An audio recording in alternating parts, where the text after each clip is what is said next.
In this video, I'm going to tell you 3 questions that every single university graduate gets asked. The best way to do this is by adding a pause for dramatic effect right before you talk about the result. The easiest way to structure this is by using the STAR method. I created an air of psychological safety where we can both air our frustrations in a safe space. You're about to graduate and you still don't have a job lined up, and in 25 you're feeling the pinch, then this video is for you. You don't have a job lined up because A, you probably don't have enough interviews or enough people who want to interview you for certain companies. And that could be the case. And maybe you have interviews already, but you're not acing those interviews. In this video, I'm going to tell you 3 questions that every single university graduate gets asked during any interview that comes up. Now, as a university student, you might not have a lot of experience, and that's okay. Some of you may have internship experience, some of you may not have internship experience.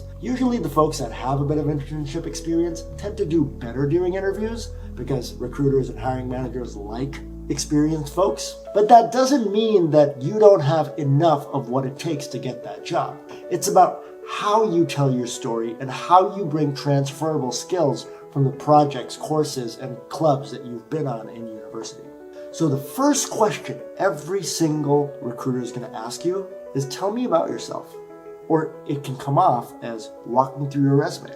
How do you do that in a convincing way? Number 1, you need to know your story very well. It helps if you're trying to land one specific role. A lot of times I meet a lot of university students who are trying to keep their feet in 2 different worlds. For example, they're trying to get into finance and marketing. Those 2 professions have very different skill sets, and when you try and play both sides of the field, you end up being not very focused. So the best way to do this is to choose one profession. For example, if you want to get into marketing, you need to be able to tell a story where you have very good marketing adjacent skills. That doesn't mean you've done big marketing projects. No, it means you should be able to have very good attention to detail. You should be a good project manager. You should be a good communicator and a good team member, because as a marketing professional, you're going to be doing all of those things. You probably have that experience in your college, in your university. So bring that to the table and have that conversation. What could that be, right?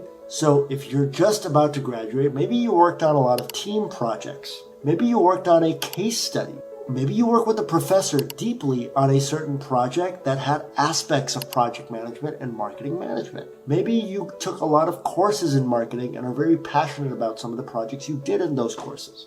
You have to be able to tell that story in an organized way. The best way to do this, if you have no experience, is I started my university career in 2020. I didn't declare my major, but I chose to do marketing, and I joined several different networking and marketing clubs, and I was able to learn a lot about marketing, and I worked with several folks in different job fields or in different companies that were mentors to me in marketing. So you have to be able to tell that story a little bit, that you're passionate about marketing and you've worked on projects that have transferable skills in marketing. This is if you have no experience. If you have some internship experience, maybe it's not in marketing, the transferable skills argument still comes into the play, right? The way you do that is maybe you had an internship in finance. So you probably were very organized. You probably did a lot of project management. And it's okay to tell the recruiter, hey, I chose finance as an internship, but I wasn't super interested in it. However, there were several transferable skills that I can take from finance. Like I worked on forecasting projection. In a marketing role, I'm going to be having to do data analysis and show how those projections actually impact the business. So you should be able to tell that story in a very comprehensive, coherent, clear, and confident way.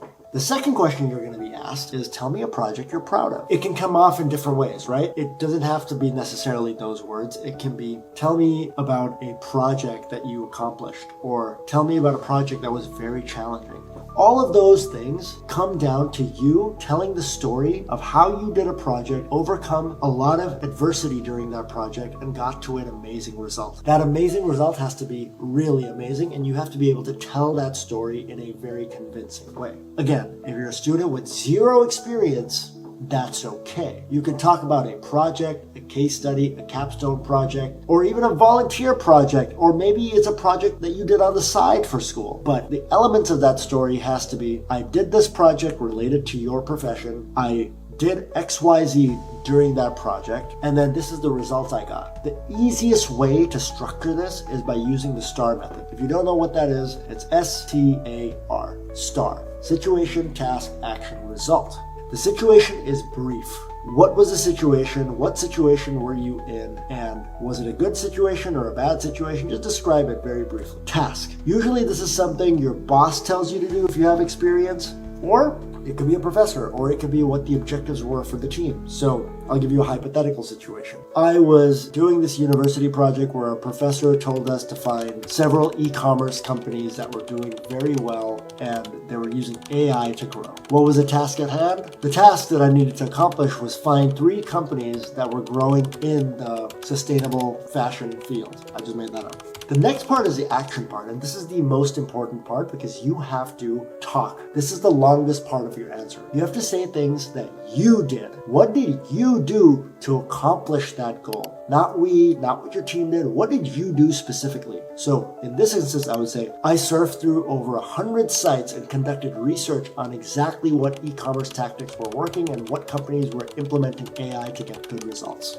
I then organized all of that research into an Excel sheet, and then I synthesized that research and found 5 companies that were doing it really well in sustainable fashion. I used that information to create a presentation where I outlined each of the strategies and I presented that strategy to the professor and the whole class. So that's your action. Pick 3 things that you did that directly was resulting in something awesome and positive for that specific question.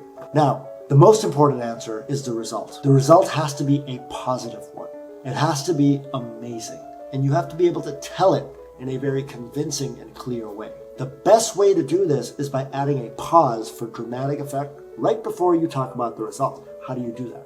I was able to increase revenues by, pause, 30%. Obviously, as a student, that may not be relevant to you, but you need to find a similar answer that moves the needle for the project. It shouldn't be, oh, I got an A at the end of that course. No, you have to say that I was able to find several pieces of X that helped the professor in his own research. So notice how I added 2 dramatic pauses right before the result. That will really get you over the line because recruiters latch on to that subconscious dramatic pause and they love hearing it and they will remember you and find you more likable if you do that. So that covers the STAR method, STAR. The third question that sometimes gets asked, especially as you're about to graduate, is, tell me about a time when you disagreed with a teammate or a class member or somebody on your project. How did you deal with that conflict? For this question, there is only one right answer, and I'm going to tell you what that is. So if you like this video so far, please do subscribe, and it really helps me because it takes a long time to make these videos. And if you subscribe, I'll be putting up more and more videos about exactly how you need to get a job. So now let's rewind. That question is, tell me about a time when you had a conflict with somebody or a team member. The right answer for this is, you have to describe a situation where there was a moment where you disagreed with someone. It could be a manager, it could be a professor, it could be a teammate, it could be a colleague, it could be whoever. And then you say, I was able to de-escalate that situation by doing 2 things. The number 1 thing that they want to hear is, how do you de-escalate that conflict? The first way is with research. I disagreed on this fact. He said A, I said B. I backed up B by going and doing research about B and making sure that there were resources and facts and statistics that backed up what I thought. I was able to convince him later with the data, this is how it should be. The second thing you do is, I communicated with this person. He wanted to do A, I want B, and I took him aside. I communicated with him directly. I spoke in a very soft, polite way. I created an air of psychological safety where we could both air our frustrations in a safe space. And this allowed us both to communicate and get to a better result.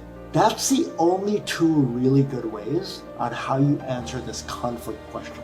So these 3 questions you'll most likely be asked as a university graduate trying to get your first role right after you graduate. So I hope this video was useful. Please subscribe and I'll put more up there. I have many videos coming out. In the next video, I will cover strengths and weaknesses, which is also a very common question. So subscribe and follow, and hopefully I'll see you at the next one.